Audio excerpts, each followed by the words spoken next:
रामचंद्र महाराज की जय। कत्तक कर्म कमावणे दोष न काहू जोग, परमेश्वर ते पुल्या व्यापन सभे रोग। बेमुख होया राम ते लगन जन्म वियोग, किनमें कौड़े होए गए जितड़े माया भोग। विच न कोई कर सके किसते रोवे रोज, कीता किछ न होवई लिखिया तुर संजोग। वडभागी मेरा प्रभु मिले ता उतरे सब वियोग, नानक को प्रभु राख लियो मेरे साहिब बंदी मोच। कत्तक होवे साध संग बिन से सबे सोच, कत्तक होवे साध संग बिन से सबे सोच। पंचम पातशाह श्री गुरु अर्जन देव जी महाराज 12 माह में हर महीने में जीवात्मा को प्रेरित करते हैं कि ऐ बंदे तू परमात्मा के साथ जुड़। तो महाराज क्या कह रहे हैं? कत्तक कर्म कमावने दोष न काहू जोग। कत्तक कर्मा का फल भोगदा है, किसी ਨੂੰ दोष देना योग नहीं। परमेश्वर ते भुलिया व्यापन सभे रोग। परमेश्वर ते भुलन करके सारे दुख लगते हैं। बेमुख होए राम ते लगन जन्म वियोग। परमेश्वर तो बेमुख होने करके जन्मा जन्मा दे विछोड़े लग जाते हैं। खिन में कौड़े हो गए जितने माया भोग। एक छिन विच जिन्ने भी बुरे लगन लग गए माया दे जितने पदार्थ सन, उस समय कोई विच ना कोई कर विचोलगी उस समय कोई नहीं कर सकता। किस तरह रोवे रोज, किस पास जाके रोज रोया जाए। कीता कुछ ना हो गई लिखिया तुर संयोग। अपना कीता कुछ नहीं हुंदा, तुर तो संयोग लिखिया हुंदा है। वडभागी मेरा प्रभ मिले ता उतरे सब वियोग। वड्डे भागा करके जे मेरा प्रभु मिल जावे ता सारे दुख दूर हो जाए। नानक को प्रभ राख लियो मेरे साहिब बंदी मोच। हे प्रभु मैनू रख लवो मेरी बंदी कट्टन वाले सच्चे पातशाह। कत्तक जे साध संग कीता जावे ता सारियां सोचां दूर हो जाती। बोल जयकारा बोल मेरे श्री गुरु महाराज जी, श्री परमहंस दयाल जी महाराज, श्री नंगली निवासी भगवान जी, श्री नंगल बिहारी महाराज की जय, श्री परमपुरी भगवान की जय। श्री गुरु महाराज जी, गुरु अर्जन देव जी महाराज जीवात्मा को समझाते हैं कि है प्रेमी तो हमेशा भगवान को यही कहता है, मेरे को ये दुख दिया, मेरे को ये कष्ट हुआ, मेरे को ये वियोग हुआ, मेरे को ये हुआ। पर महाराज कहते हैं कि सब दुखों का कारण क्या हुआ कि तूने भगवान से प्रीत नहीं करी। तूने कुछ पल भी अपनी जिंदगी के उसके नाम पे नहीं गुजारे। बंदा जाता है मंदिर जाता है, गुरुद्वारे जाता है, प्रार्थना करता है, फिर संसार के लिए करता है। संसार से निकलता है और संसार के पदार्थों के लिए भी प्रार्थना करता है, भगवान ये कम है ये पूरा कर दो, ये नहीं है ये पूरा कर दो। कभी नहीं कहता भगवान कभी टाइम निकाल के मेरे पास आ जाओ, मेरे प्रभु मेरे को अपनी याद में इतना इतना मेरे को अपने प्रेम का दर्द दे दो कि मैं तेरे बिना नहीं रह सकूं। फुर्सत का बंदे को भगवान से प्यार करने की, दुनिया से फुर्सत मिले तब ना प्यार करेगा। फुर्सत के वक्त में भी सिमरन का वक्त ना निकला। जब कभी वक्त मिला भी तो बैठ के गप लगा ली, ये नहीं किया कि चलो कोई शास्त्र पढ़ लो, गुरु महाराज जी का हुक्म देख लो क्या है। फुर्सत के वक्त में भी सिमरन का वक्त ना निकला। उस वक्त वक्त मांगा जब वक्त तंग आया।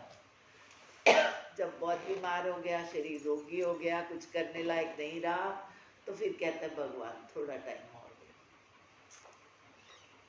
लोगों ने कई जन्मों में भी उसको पाया और लोगों ने एक जन्म में भी उसको पाया।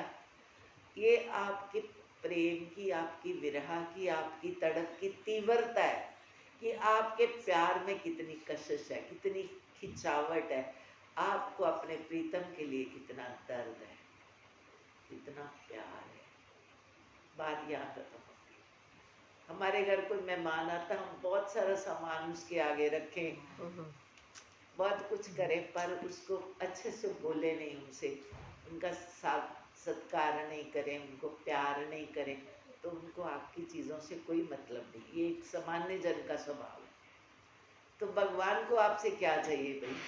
आपकी तो सांस भी उसके हुक्म से चलती, उनका हुक्म ना हो तो श्वास भी ना आए। जो कुछ हमारे पास है उस ठाकुर की अमानत है, उसने अमानत दे रखी है, हमें दे रखा है, पर अमानत अमानत होती है, उसको वापस लौटाना पड़ता है। वो हमें देता है और हम ऐसे पकड़ के बंद कर लेते हैं, ये मेरा, और फिर वो वापस मांगे तो फिर हम शोर मचाते हैं, रोते हैं। जो कुछ है सो तेरा, गाते रोज ही हम, जो कुछ है सो तेरा, तेरा तो को सौंप दे क्या लागे मेरा। तेरी चीज तेरे को देनी है। सबसे पहले तो सबसे ज्यादा बंदा अपनी मैं को, अपनी देह को, अपने शरीर को प्यार करता है। इसके सामने दूसरे की कोई कीमत नहीं। उसको ये स्वस्थ चाहिए, इसका हर अंग अंग ठीक चाहिए, इसकी ज़रूरतों का कुल सामान चाहिए, और मांगने के लिए भगवान जी है। और भगवान जी के लिए जब बारी आती है तो हम कहते मेरे पास टाइम ही नहीं है, मैं इतना व्यस्त हूँ, कैसे याद करूँ। प्यार के लिए व्यस्त होने का तो कोई काम ही नहीं है।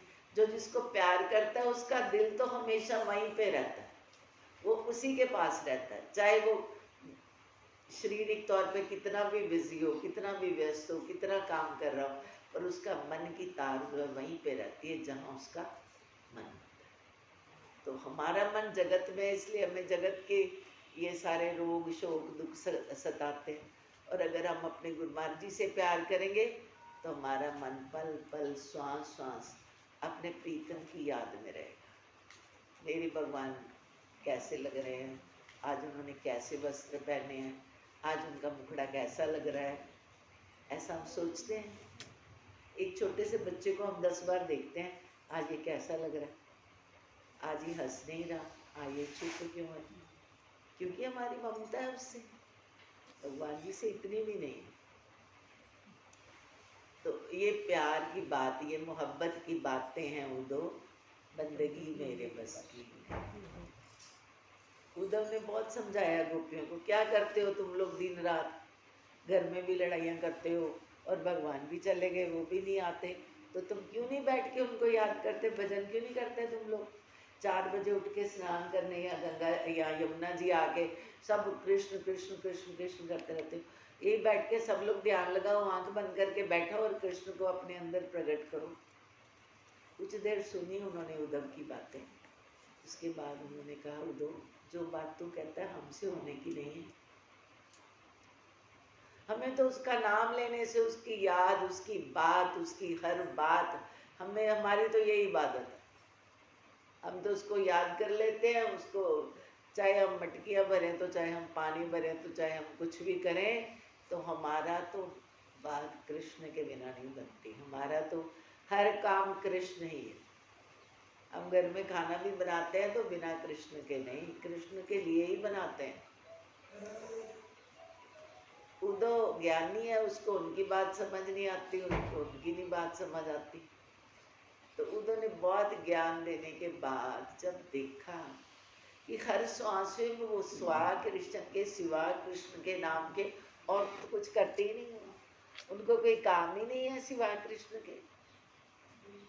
इबादत ये क्या करेंगे, इनकी तो हर श्वास में इबादत हो रही है, क्योंकि जो जिसको याद करता वही तो उसका प्रियतम है। तो इनको तो कृष्ण के सिवा और कोई सूझ ही नहीं रहा। तो उद्धव को भी मानना पड़ा। उद्धव ज्ञान देने गए थे और 2-4 दिन के लिए गए थे, और उद्धव वहाँ 6 महीने रह गए। एक से एक बढ़ के गोपी थी। जब उन्होंने राधा जी को देखा, हजारों गोपियों के मध्य थी श्री राधिका रानी। तो उन्होंने कहा, तुम द्वैत की बंदगी करते हो, परमात्मा अद्वैत है। तो राधा कहती है कि तुम मुझे अद्वैत समझते हो, कि मैं ध्यान करती हूँ तो मैं कृष्ण का करती हूँ, और कृष्ण आंख बंद करते हैं तो वो राधा का ध्यान करते हैं। राधा कृष्ण दो नहीं है, वो एक है, क्योंकि राधा का हृदय कृष्ण के सिमरन में तन्मय है। और कृष्ण ताकत है, मोहब्बत में ये ताकत है कि बंदे को खुदा कर दे।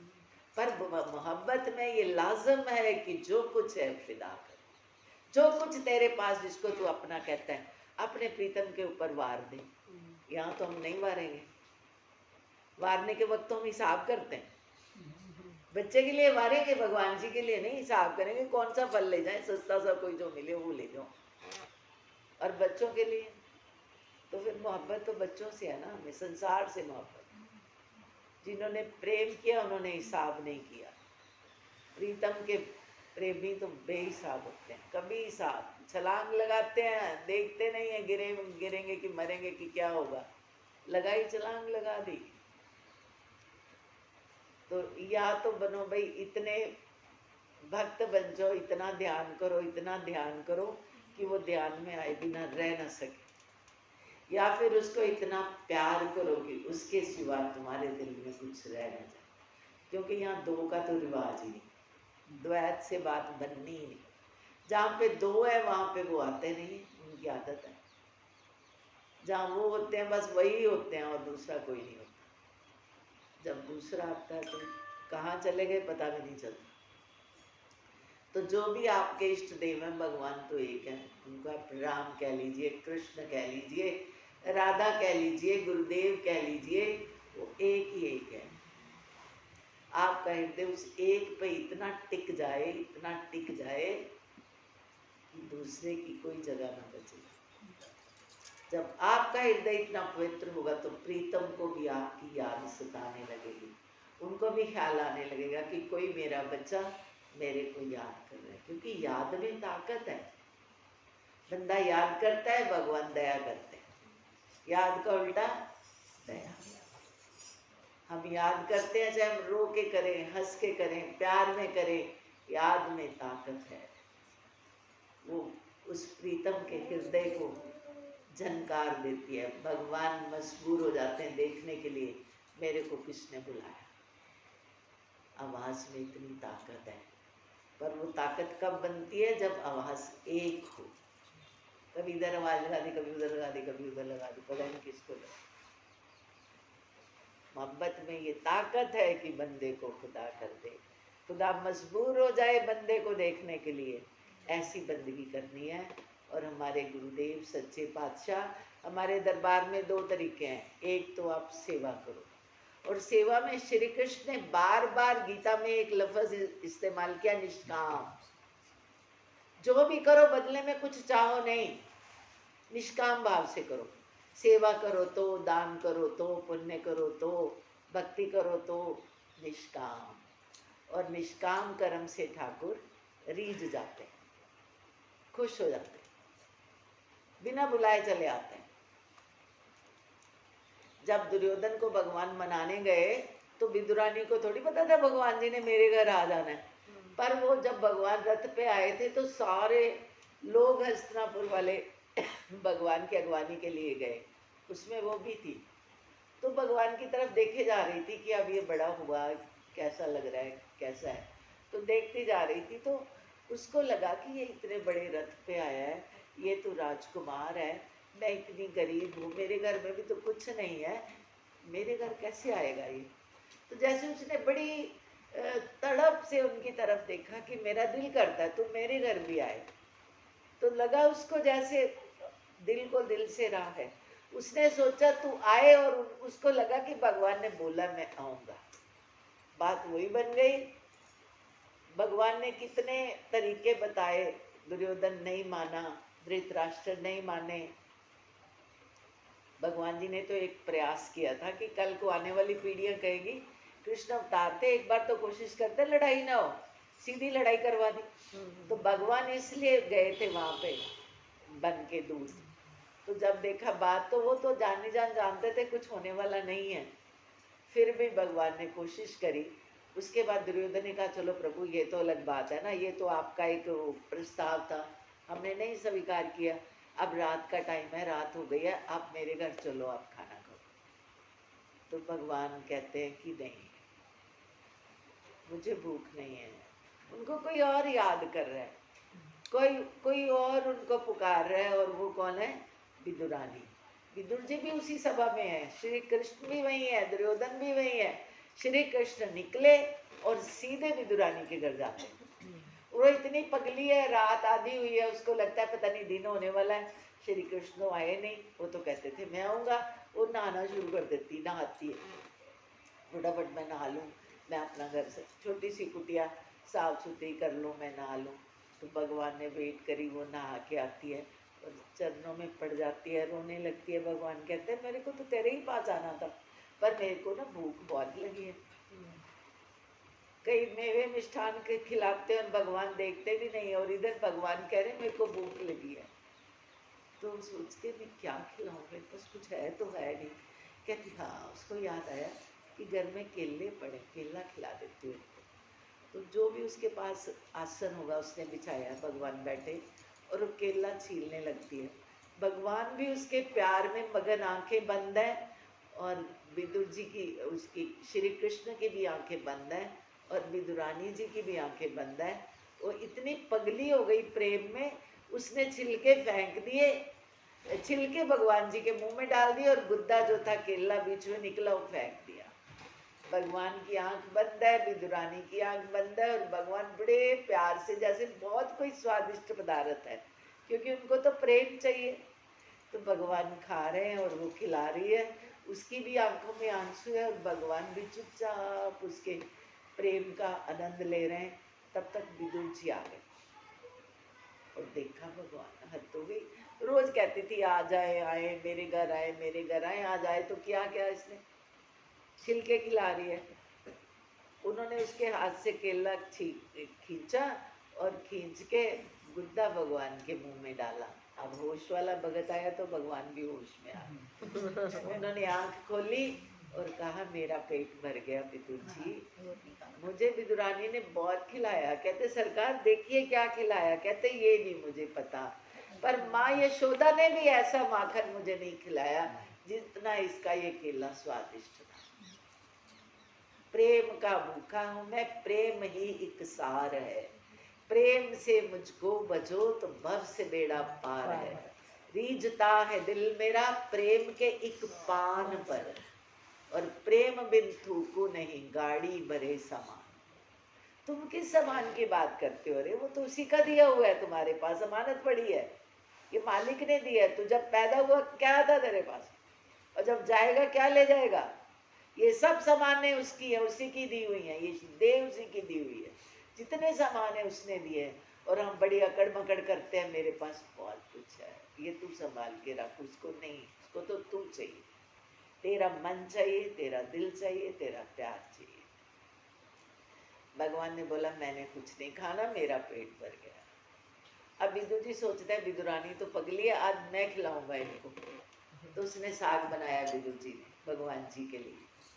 साग बनाया और ध्यान कृष्ण जी की तरफ है। साग बन गया, बन के तैयार हो गया, खिलाना शुरू कर दिया, और साग में नमक नहीं डाला। भगवान कुछ नहीं बोले, उन्होंने चुपचाप साग खा लिया। कहते विदुर जी थोड़ा सा आप भी खाओ ना, आप दोनों जने कुछ खा नहीं रहे, मेरे को खिलाते जा रहे। अब वो साग लिया, विदुर जी खाने लगे तो रोने लगे, सरकार आप ऐसे ही खा गए साग। इमेजिन करो साग में नमक भी ना हो तो कैसा लगता है, घी तो आ ही नहीं होंगे घर। तो कहते हैं कि विदुर जी आप कल विदुरानी को बोल रहे थे, आपका हाल तो इससे कम थोड़ी। मुझे तो बहुत स्वादिष्ट लगा, बहुत अच्छा लगा। आप अभी तक भजन गाते हो, साग विदुर दुर्योधन के मेवे त्यागे साग विदुर। तो ये मोहब्बत की बातें हैं, वो जो ये सारी प्रेम की बात है। और प्रेम उस हृदय में प्रकट होता है जो दिल वासनाओं से, संसार के पदार्थों से खाली होता है। उसको टाइम तो मिले, खाली जगह मिले तो वो कहीं प्रेम की वहाँ पे जड़ लगे। अपने मन को संसारिक वासनाओं से खाली करना है, प्रभु के प्यार से भरना है, और प्यार के तो दो आंसू उसको राजी कर देते हैं। प्यार के दो आंसुओं से वे खुश हो जाते हैं। उनको कोई पदार्थ नहीं चाहिए, पदार्थ उन्हीं के दिए हुए हमारे पास अमानत है। जो भी का है गुरु महाराज जी का प्रसाद है, कार्तिक का महीना कर्मा वाला, भागा वाला, सब सिमरन करो, भजन करो।